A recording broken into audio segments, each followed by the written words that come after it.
যখন তুমি নিজের রক্তের মানুষের দ্বারা কষ্ট পাবে, তখন তুমি একবার নবী ইউসুফ আলাইহিস সালামের কথা মনে করো। তিনি কিভাবে নিজের ভাইয়ের দ্বারা প্রতারিত হয়েছিল। যখন তোমার বাবা মা না বুঝেই তোমার বিরুদ্ধাচরণ করে, তখন নবী ইব্রাহিম আলাইহিস সালামের কথা মনে করো। তার বাবা তাকে আগুনে নিক্ষেপ করায় ভূমিকা রেখেছিল। যখন তুমি সমস্যা থেকে পরিত্রাণের জন্য কোনো পথ পাবে না, তখন ইউনুস আলাইহিস সালামের কথা ভেবো। তিনি কতটা সময় তিমি মাছের পেটে আটকা পড়েছিল। যখন তোমার নামে কেউ মিথ্যা অপবাদ ছড়িয়ে দেবে, তখন মা আয়েশা রাদিয়াল্লাহু আনহার কথা মনে করো। তার নামে পুরো শহর জুড়ে কুৎসা রচনা করা হয়েছিল। যখন তুমি অসুস্থ ব্যথার যন্ত্রণায় কাতরাতে থাকো, তখন নবী আইয়ুব আলাইহিস সালামের কথা ভেবো। তিনি ভয়ঙ্কর এক ভাইরাসজনিত রোগে আক্রান্ত হয়ে তোমার থেকে বেশি কষ্ট পেয়েছিল। যখন তুমি দিনের কোনো বিধান নীতিতে যুক্তি খুঁজে পাও না, তখন নবী নূহ আলাইহিস সালামের কথা ভেবো।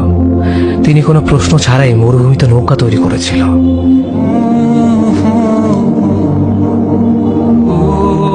যখন তুমি আত্মীয়স্বজন, পরিবার, বন্ধু বান্ধবের কাছে হাসির পাত্রে পরিণত হও, তখন তুমি শেষ